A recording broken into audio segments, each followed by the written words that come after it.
नमस्कार प्यारे बच्चों, स्वागत है आप सबका साइंस दीवाने विद्याकुल चैनल पर। बहुत दिनों से आपकी हिंदी की क्लास नहीं चल रही थी, अब रेगुलर चलेगी, ये मेरा वादा है। और आज हम पढ़ने वाले हैं हमारी परीक्षा के लिए एक बहुत महत्वपूर्ण जो बिंदु है, जिसका नाम है छंद। आपके बोर्ड की परीक्षा में कक्षा 12 के लिए जो छंद निर्धारित हैं, सामान्य हिंदी के अंतर्गत सामान्य हिंदी के अंतर्गत वे मात्रिक छंद हैं, जिनका नाम है चौपाई, दोहा, सोरठा और कुंडलिया। ये 4 छंद आपको पढ़ने हैं। पढ़ने तो 4 ही छंद हैं, उदाहरण और लक्षण जानने हैं, लेकिन उससे पहले हम समझेंगे छंद क्या है, परिभाषा क्या है और छंद का महत्व क्या है हमारी कविता में या काव्य में। और उसके बाद हम इन चारों छंदों की परिभाषा और उदाहरण आपको बताएंगे। बहुत ठीक से आपको समझ में आएगा। सभी लोगों को सेशन को शेयर करना है, सेशन को लाइक करना है, नए हैं तो चैनल को सब्सक्राइब करना है।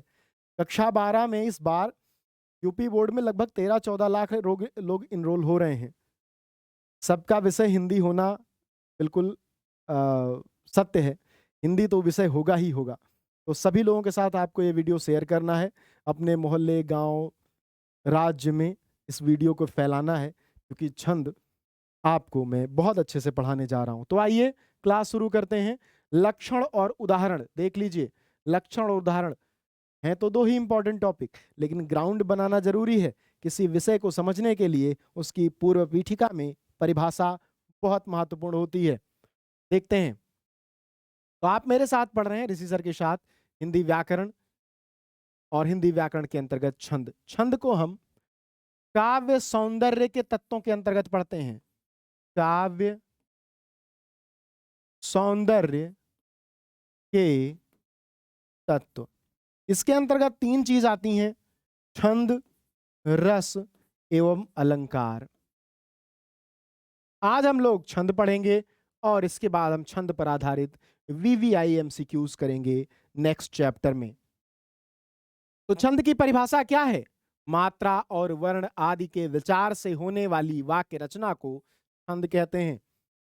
बहुत सामान्य परिभाषा, थोड़ा भी दिमाग नहीं लगाना है, बस सेशन को शेयर करते रहना है, चैनल को सब्सक्राइब करते रहना है, लाइक करते रहना है और मेरी बातों को अपने कानों में जाने देना है।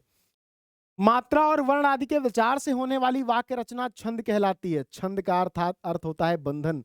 जब किसी कविता को हम बांधते हैं कि वह लय में बराबर हो, तुक में बराबर हो, मात्रा में बराबर हो, वर्णों के प्रयोग के मानदंडों पर खरी उतरे, तो उसे हम छंदस कविता कहते हैं, छंद कहते हैं। कुछ महत्वपूर्ण बिंदु। छंद के प्रायः 4 चरण होते हैं। एक पंक्ति को यहाँ से शुरू होकर यहाँ पर रोकना जिसे कहते हैं। एक पंक्ति आप पढ़ना शुरू करें और जब रुकें तो पढ़ने से लेकर रुकने तक को एक चरण कहते हैं।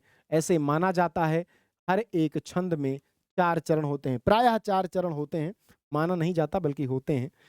छंद की प्रथम चर्चा ऋग्वेद में मिलती है। छंद की प्रथम चर्चा ऋग्वेद में मिलती है। साथ ही छंद को वेदों के पैर कहा गया है। छंदः पादम तु वेदस्य, वेदों के पैर हैं छंद। तो छंद का जो सीधा संबंध है वो वेदों से है। हमारे जो भारतीय उपमहाद्वीप है, भारतीय उपमहाद्वीप के सबसे पुराने ग्रंथ से है, तो जाहिर तौर पर सबसे पुराना है। छंद शास्त्र के जो आदि प्रणेता हैं, आदि प्रणेता से तात्पर्य रचयिता से है। जो रचयिता हैं उनका नाम है पिंगल ऋषि। रचयिता हैं उनका नाम है पिंगल ऋषि, और इसीलिए छंद को पिंगल नाम से भी जाना जाता है। और छंद शास्त्र जो ये पुस्तक है, इसको पिंगल शास्त्र भी कह देते हैं। क्या? पिंगल शास्त्र, पिंगल शास्त्र भी नाम दिया जाता है। तो ये आपके छंद की एक छोटी लेकिन मोटी सी भूमिका है, महत्वपूर्ण भूमिका है, जिसे समझना जानना आवश्यक है। आगे बढ़ते हैं।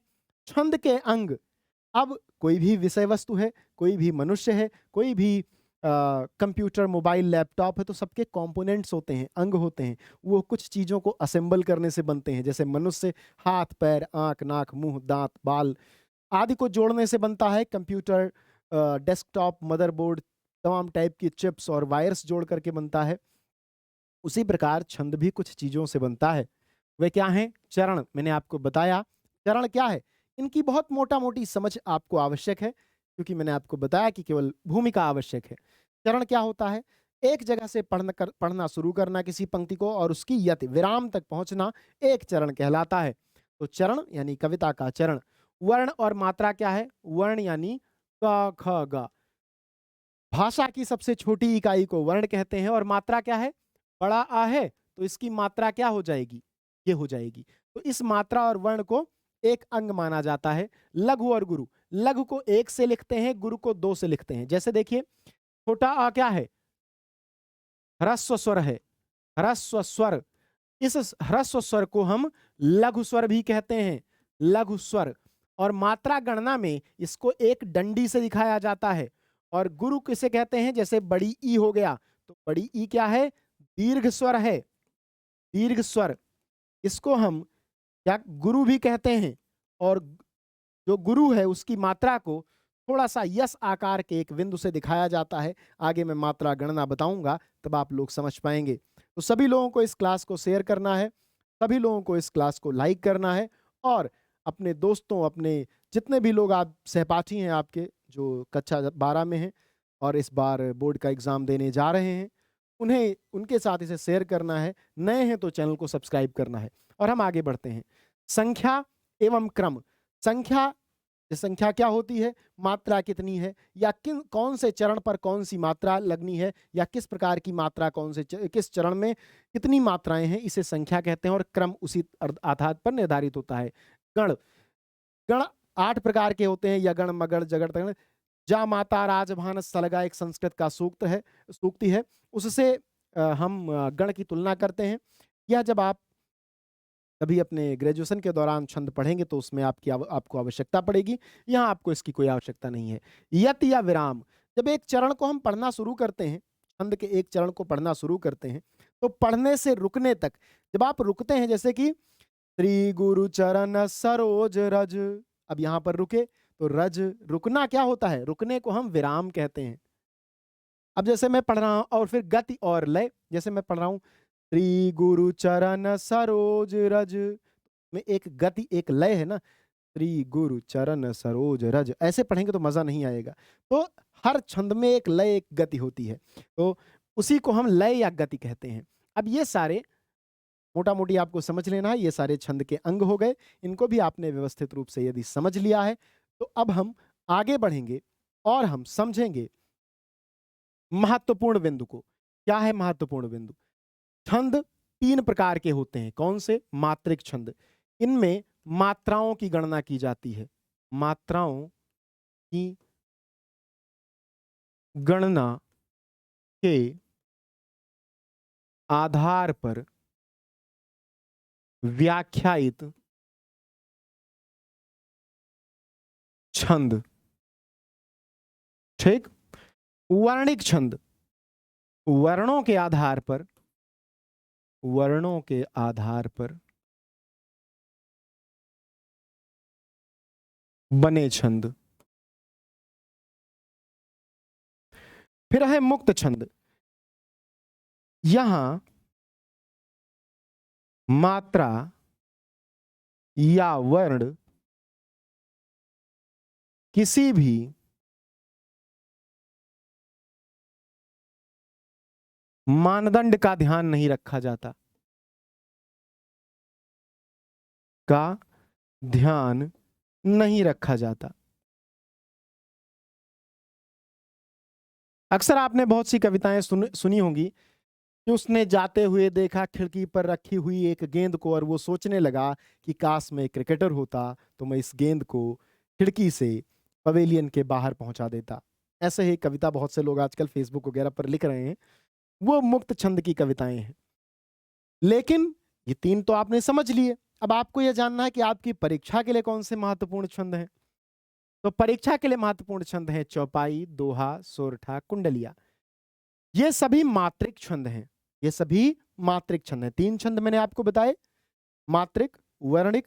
अब कुछ लोग वर्णिक को, एक बार मैं आपको और बता दूं, कुछ लोग इस वर्णिक शब्द को वारणिक लिखते हैं।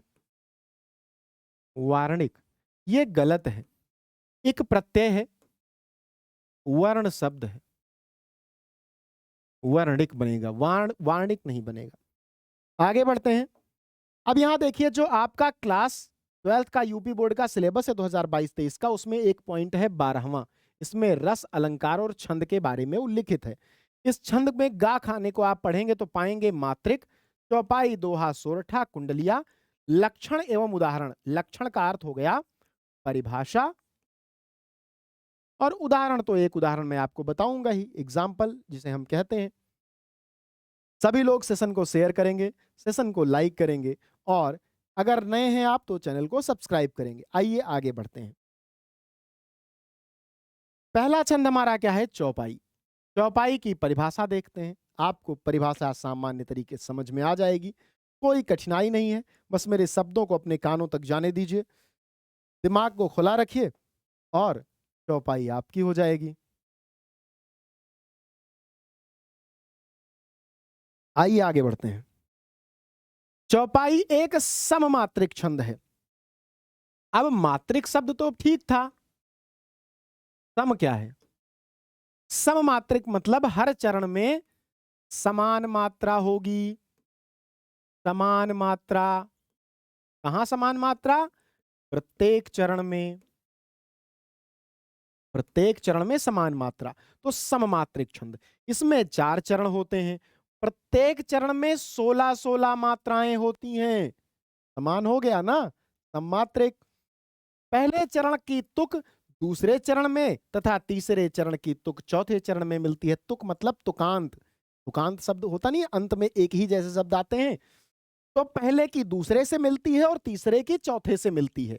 प्रत्येक चरण के अंत में यति होती है, मैंने आपको बताया है कि प्रत्येक चरण के अंत में यति होगी।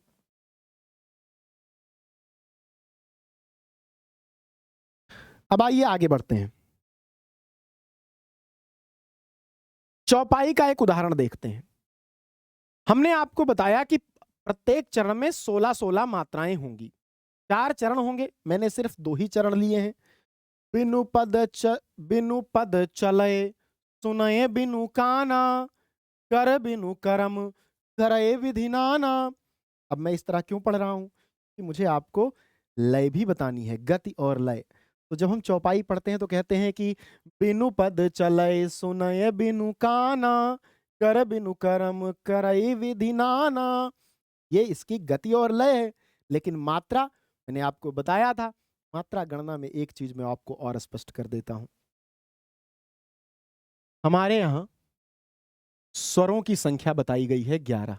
हिंदी में स्वर 11, हिंदी के स्वर। अब आप कहेंगे सर मैंने तो 13 पढ़ा है, तो ठीक है, आइए देख लेते हैं। छोटा, बड़ा, छोटी, बड़ी, छोटाऊ, बड़ाऊ, री, ए, आए, ओ, औ। अब आप कहेंगे कि अंग अह मैंने नहीं लिखा, ये 11 हो गए। उन्हें अयोगवाह कहा जाता है। अयोगवाह। अब अयोगवाह क्यों कहा जाता है अंग और आह को? क्योंकि ना तो इनका उच्चारण स्वरों की तरह है पूरा, और ना ही व्यंजन की तरह, तो इन्हें अलग कर दिया गया। अब देखिए, इसमें अ, ई, उ, री, ये चारों क्या हैं? अ, ई, उ, री, ये चारों क्या हैं? ये ह्रस्व स्वर हैं, ह्रस्व स्वर। तो इनकी मात्रा एक होगी, और बड़ा आ, बड़ी ई, बड़ा ऊ, ए, ऐ, ओ, औ। बड़ा आ, बड़ी ई, बड़ा ऊ, ए,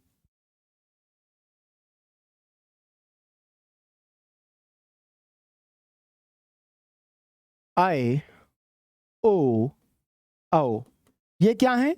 ये हैं दीर्घ स्वर। तो इनकी मात्रा क्या हो जाएगी? 2 हो जाएगी, 2। और इसको हम, इसी एक मात्रा को लघु और इसी 2 मात्रा को दीर्घ कहते हैं। तो आइए अब मात्रा देख लेते हैं। बिनु पद सुने। अब देखो, बिनु पर ये छोटी ई की मात्रा है ना, तो एक ही लगेगा। बिनु छोटा ऊ एक मात्रा, प द में एक एक मात्रा, चले सुनय, बिनु, काना। अब काना पर बड़ा बड़ा की मात्रा है तो यहाँ दो दो दो हो जाएगा। गिन लीजिए 1 2 3 4 5 6 7 8 9 10 11 12 13 14 15 16 16 हो गया। ऐसे ही देखो कर, बिनु, करम, करय, विधि, ना ना। अब अंत में ही केवल बड़ा की मात्रा आ रही है और पूरी लाइन में ह्रस्व स्वर है, और पूरी लाइन में ह्रस्व स्वर है। यहां भी यही हाल है, केवल अंत में दोनों में दीर्घ स्वर आ रहा है।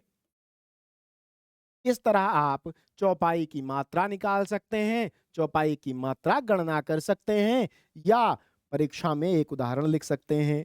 बिनु पद चलय, सुनय बिनु काना, कर बिनु करम, करय विधि नाना। आगे बढ़ते हैं। हिंदी के स्वरों के बारे में मैंने आपको बता दिया। दोहा पर आ जाते हैं। आपने देखा होगा रामचरितमानस महान ग्रंथ है, हम सबके घरों में होता है। उसमें दोहा और चौपाई दो छंदों का बड़ा सामंजस्य है। हर 7 चौपाई के बाद एक दोहा आ जाता है। दोहा क्या है? अर्ध सममात्रिक छंद है। इसमें भी 4 चरण होंगे, 1 2 3 4। अब अर्ध सममात्रिक का क्या हो गया? 1 और 3 की एक जैसी मात्रा होगी और 2 और 4 की एक जैसी मात्रा होगी। तो देखिए 2 मात्रा हो गई, आधे आधे की मात्रा बराबर है, तो अर्ध सममात्रिक। इसके पहले और तीसरे चरण में, पहले और तीसरे में 13-13 मात्राएं, 13-13 मात्राएं हैं, और दूसरे और चौथे में समचरणों में 11-11 मात्राएं हैं। चरण के अंत में यति होती है, वो तो होती ही है चरण के यति में। तो आप दोहे को बहुत ध्यान से समझिए। पहले और तीसरे चरण में 13-13, दूसरे और चौथे चरण में 11-11। गणित वाले विद्यार्थी समझें, पहला और तीसरा विषम चरण 13-13, दूसरा और चौथा समचरण 11-11।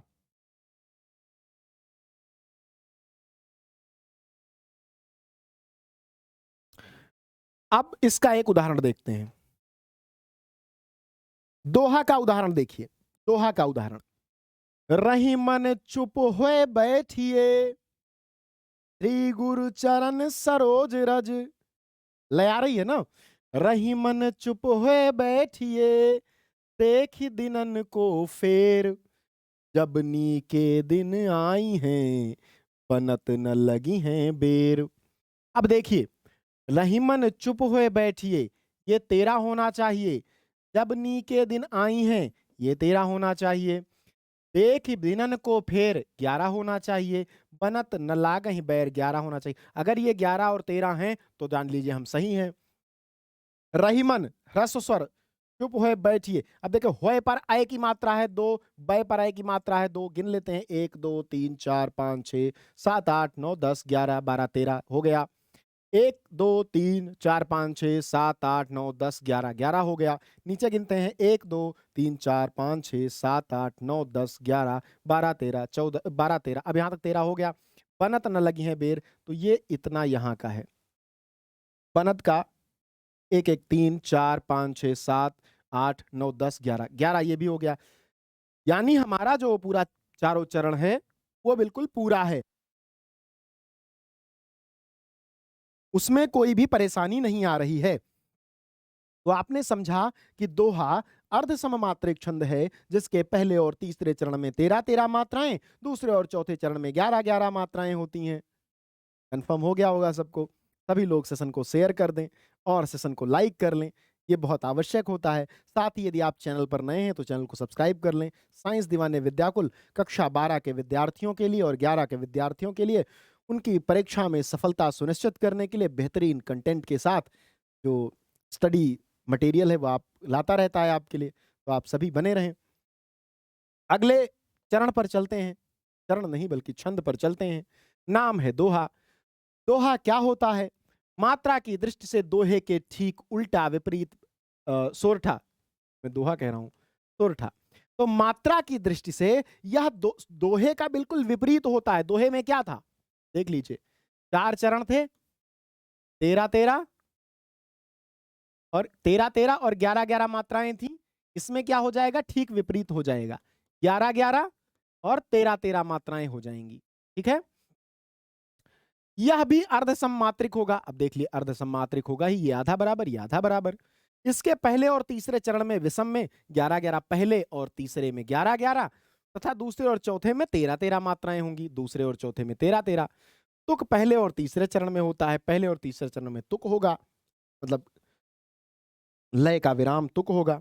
अब आइए देख लेते हैं, बिल्कुल परेशान नहीं होना है, ठीक है?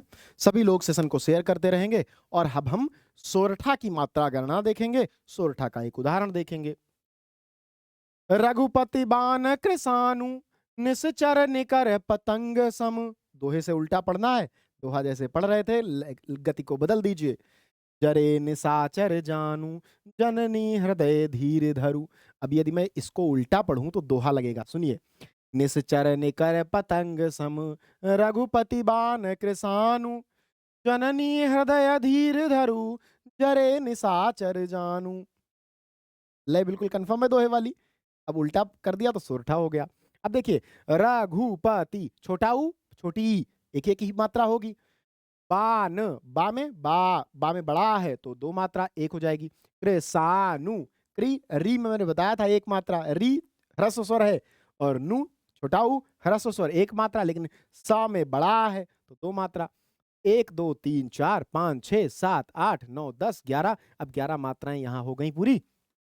इसमें 13 चाहिए। नी सी चर नी सी छोटी की मात्रा है, एक एक ही होगा। निकर पतंग सम, पतंग में त में अंगा है तो दो हो जाएंगी। 1 2 3 4 5 6 7 8 9 10 11 12 13, 13 हो गया, ठीक है। जरे तो रे में ए है तो 1 2 3 4, निसा में बड़ा फिर है तो दो मात्राएं। चर जा में बड़ा फिर से है तो दो और एक, तो 1 2 3 4 5 6 7 8 9 10 11, ये 11 हो गया। ऐसे ही जननी हृदय धीर धरु, तो जननी बड़ी है, यहाँ पर बड़ी आपको दिख रहा है तो बड़ी है तो दो मात्रा हो जाएगी। हृदय में री आ गया हा के साथ तो यहाँ दो मात्रा हो जाएगी। हृदय हृदय हृदय में आधा रा आता है हृदय में, तो 1 2 3 4 5 6 7 8 9 10 11 12 13, 13 यहाँ पर भी हो गई, ठीक है। तो ये सोरठा का उदाहरण हो गया। बहुत सरलता से आपको समझ में आ जाएंगी चीजें, बिल्कुल भी परेशान नहीं होना है। परीक्षाएं बहुत शांत दिमाग से मतलब हल की जाने वाली चीज है। जब आप किसी चीज को बहुत बेहतर तरीके से समझते हैं, उसके मात्रा गणना को, उसकी अन्य स्थितियों को, तो आपके लिए वो परेशानी का सबब नहीं बनती हैं। तो आप सभी लोग सेशन को शेयर कीजिए, सेशन को लाइक कीजिए और मैं बढ़ता हूं अगले चरण पर। हमने पढ़ लिया दोहा, हमने पढ़ लिया चौपाई। प्रत्येक चरण में 16-16 मात्राएं और हर चरण के अंत में यति होती है। सममात्रिक छंद है क्योंकि प्रत्येक चरण में समान मात्राएं हैं। हमने दोहा पढ़ा। पहले और तीसरे चरण में कितनी मात्राएं, सभी लोग बताएं। यहां देख करके आप बता सकते हैं। पहले और तीसरे चरण में 11 13 13 क्योंकि इसमें 11 11 हैं, और दूसरे और चौथे चरण में 11 11 मात्राएं। दोहे में, दोहे का उल्टा हो गया सोरठा, तो पहले और तीसरे चरण में 11 11 मात्राएं हो जाएंगी, दूसरे और चौथे में 13 13 हो जाएंगी। अब हम आगे बढ़ते हैं, अगला चरण देखते हैं कुंडलियां। कुंडलियां थोड़ा कठिन चरण है, लेकिन कुंडलियां समझने का एक माध्यम मैं आपको बता देता हूं। परीक्षा में जब भी कुंडलियां पूछा जाएगा ना, तो उदाहरण बड़ा दिया जाएगा। अगर उदाहरण बड़ा दिया जा रहा है तो समझ जाइए कुंडलियां है, नहीं तो एक उदाहरण तो आप याद ही कर लेंगे। कुंडलियां एक विषम मात्रिक एवं संयुक्त छंद है। संयुक्त मतलब जुड़ा हुआ, जो एक दो छंदों के मिलने से बनता है। इसमें 6 चरण होते हैं, बड़ा छंद है। प्रत्येक चरण में 24 मात्राएं, 1 2 3 4 5 6 लाइन, प्रत्येक लाइन में 24 मात्राएं। लेकिन जरूरी नहीं है कि प्रत्येक छंद में 24 मात्रा, 24 तक हो सकती हैं। दोहा और रोला छंदों के योग से कुंडलिया छंद बनता है। इसमें 2 पंक्तियां दोहा की और 4 रोला की होती हैं। दोहे का चौथा चरण रोला के प्रथम चरण का भाग होकर आता है। जिस शब्द से यह छंद प्रारंभ होता है उसी शब्द से अंत भी होता है। जिस शब्द से यह चरण प्रारंभ होगा उसी से अंत होगा। परिभाषा आप याद कर लीजिएगा, थोड़ा कठिन चरण है लेकिन इसके लिए परेशान नहीं होना है। 1 नंबर का है इसलिए मैं बहुत विस्तार में नहीं जाऊंगा इसके, कि आप केवल आधा घंटा कुंडलिया समझने में ही लगा दें। बिल्कुल ऐसा नहीं करना है, आपको परिभाषा समझनी है। और जब भी उदाहरण दिया जाएगा इसका, परीक्षा में यदि उदाहरण दिया जाएगा कि इसमें कौन, इन पंक्तियों में कौन सा छंद है, तो जब पंक्तियां ज्यादा हों, 4 से ज्यादा हों, या आपको पढ़ने में बहुत अटपटा लगे, दोहा सोरठा चौपाई सबका मिला जुला लगे, तो आप कुंडलिया समझ लीजिएगा। कोलाहल सुनि खगन के सरवर जानी अनुरागी, ये सब स्वार्थ के सखा दुर्दिन दे हैं त्यागी। दुर्दिन दे हैं त्यागी तोय तेरो जब जई हैं। तू रही ते तज आस पास कोहु नाई नहीं आई हैं। पर नहीं दीन दयाल तो ही मत करी हैं काहल। ये चल छल के मूल भूल मत सुनी कोलाहल। छंद समझने का सबसे बढ़िया माध्यम है कि आप छंद पढ़ना समझ लीजिए। कैसे दोहा पढ़ा जाता है, कैसे चौपाई, कैसे सोरठा, कैसे कुंडलिया, बवाल ही खत्म। कभी दिमाग में लाना ही नहीं पड़ेगा, जैसे ही पढ़ेंगे पता चल जाएगा। पढ़िए। कोलाहल सुनि खगन के सरवर जानी अनुरागी। ये सब स्वार्थ के सखा दुर्दिन दे हैं त्यागी। दो आपको दोहा मिल गया। अब यहां से छंद बदलता है, रोला में चले जाते हैं। दुर्दिन दे हैं त्यागी तोय तेरो सब जई हैं। तू रही ते तजी आस पास को नाही यही है। बरने दीन दयाल तो ही मत करी है काहल। ये चल छल के मूल भूल मत सुनी कोलाहल। ये आपका हो गया कुंडलिया। तो कोई बहुत व्यवस्था नहीं है खराब, आपको बहुत ध्यान से समझना है। और मात्रा गणना तो मैंने आपको बहुत व्यवस्थित रूप से बता दी है, आप बहुत ध्यान से समझ लीजिए कि छोटा, छोटी, छोटाऊ, री। अब इनकी छोटा, छोटी, छोटाऊ, री, जब भी इनकी मात्रा हो, इनकी मात्रा हो तो क्या होगा? लघु होगा। और जब भी बड़ा आ, बड़ी ई, बड़ा ऊ, री, बड़ा ऊ री नहीं, बड़ी ई, बड़ा ऊ, ए, आए, ओ, औ, हो, तब क्या होगा? दीर्घ होगा। लघु की मात्रा डंडी लगेगी, दीर्घ की मात्रा यस आकार का एक अक्षर लगेगा। जैसे देखो कोलाहल, तो ओ है, दो मात्रा हो गई। ला में बड़ा है, दो मात्रा है, दो मात्रा हो गई। ह ल एक एक मात्रा हो गई। ऐसे ही आपको गिनना है। तो कितने हो गए? 2 2 4 1 5 1 6 1 7 8 9 10 11 12 13 14 15 16 17 18 19 20 21 22 23 24 24 मात्रा हो गई। ऐसे ही हर पंक्ति में 24 24 मात्राएं हो जाएंगी। तो ये हमारा हो गया कुंडलियां छंद। हम एक बार ध्यान से समझते हैं हमने क्या क्या पढ़ा, और आप सभी लोग सेशन को शेयर करते रहेंगे। हमने सबसे पहले तो जाना छंद क्या है, छंद जाना क्या है। उसके बाद हमने जाना कि परीक्षा के लिए कौन से छंद महत्वपूर्ण है। परीक्षा के लिए महत्वपूर्ण छंद कौन कौन से हैं, और उसके बाद हमने एक एक करके उन छंदों को पढ़ा। सबसे पहले हमने चौपाई पढ़ा, जो एक सममात्रिक छंद है। सममात्रिक छंद।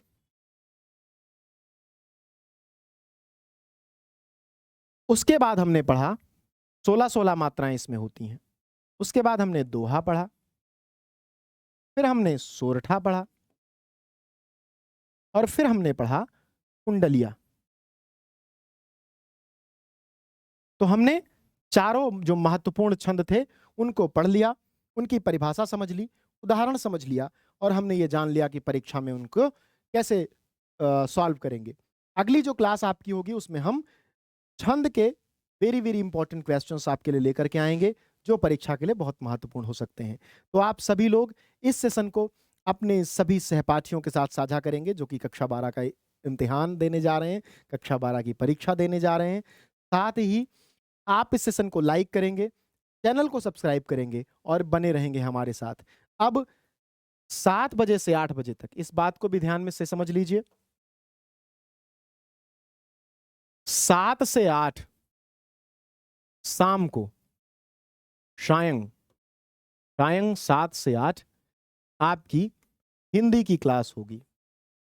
हिंदी की क्लास आपकी होती रही है, कुछ दिनों से मेरी तबीयत खराब थी तो क्लास थोड़ा सा टाइम टेबल इधर उधर हो गया, मैं क्लास नहीं ले पा रहा था। अब रेगुलर क्लास चलेगी आपके परीक्षा तक। मैं सभी टॉपिक वन शॉट वीडियोस में कवर करूंगा और सब खत्म करूंगा।